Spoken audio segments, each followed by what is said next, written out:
तो हेलो दोस्तों, मैं हूँ रामनाथ। मैं आपको एक ऐसी कहानी सुनाने जा रहा हूँ जिससे आपको आलस से दूर होना पड़ेगा ही। एक किसान था जिसके 2 बेटे थे। वह बहुत ही आलसी और निकम्मे थे।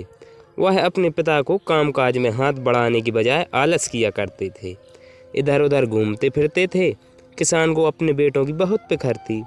वह सोचते थे कि मेरे मरने के बाद इनका क्या होगा, यह अपना पेट कैसे भरेंगे।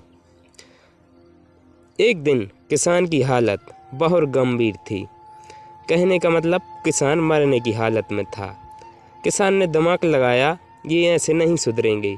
तभी किसान ने अपने दोनों बेटों को बुलाकर उनसे कहा कि हमारे खेत में एक खजाना गड़ा हुआ है पुराना, लेकिन वह किस जगह है ये किसी को पता नहीं।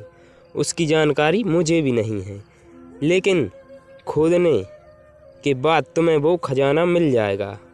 बस थोड़ी मेहनत करनी पड़ेगी।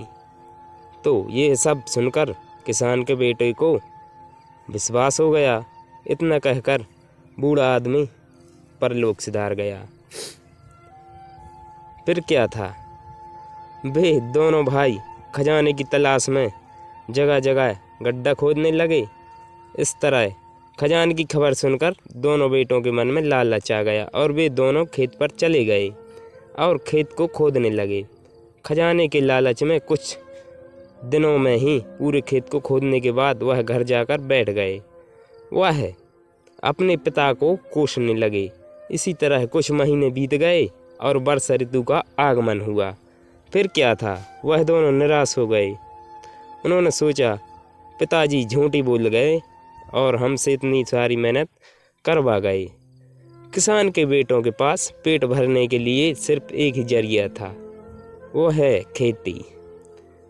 तब बाकी किसानों की तरह किसान के बेटे ने खेत में बीज बोना शुरू कर दिए।